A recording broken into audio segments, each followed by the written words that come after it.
कलयुग का कर्ण था यह दानवीर सम्राट, अपने कपड़े तक कर देता था दान। भारत में गरीबों और अशक्तों को दान देने की एक समृद्ध परंपरा रही है। जब भी दानवीरों की बात आती है तो कर्ण का नाम जरूर आता है, लेकिन कर्ण तो द्वापर युग में थे। ऐसे में कलयुग का सबसे बड़ा दानवीर कौन है? यदि सम्राट हर्षवर्धन को कलयुग का कर्ण कहा जाए तो कोई अतिशयोक्ति नहीं होगी। सम्राट हर्षवर्धन का जन्म 590 ईस्वी में हुआ था और वह 647 ईस्वी तक जीवित रहे थे। हर्षवर्धन ने पंजाब को छोड़कर लगभग पूरे उत्तर भारत पर 606 से 647 ईस्वी तक शासन किया था। 16 साल की उम्र में सम्राट बने हर्षवर्धन को भारत के अंतिम हिंदू सम्राट में गिना जाता है।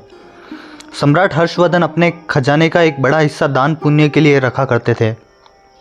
हर्षवर्धन की दान की आदतों के बारे में बाणभट्ट से लेकर हेनसांग तक ने लिखा है।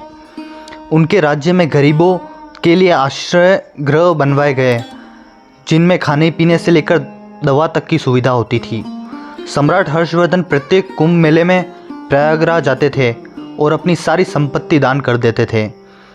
कुंभ में वे अपने राजसी वस्त्र तक दान कर देते थे और अपनी बहन राजश्री से कपड़े मांगकर पहनते थे। सम्राट हर्षवर्धन न सिर्फ दानवीर थे बल्कि एक कुशल सेनापति भी थे। उन्होंने अपनी बड़ी बहन के पति की हत्या का भी बदला लिया था और उन्हें आत्मदाह करने से बचाया था। राजश्री एक कुशल प्रशासक थी और हर्षवर्धन को उनका शासन चलाने में काफ़ी मदद करती थी। सम्राट हर्षवर्धन की मौत के बाद उनका समृद्ध साम्राज्य छिन्न भिन्न हो गया था।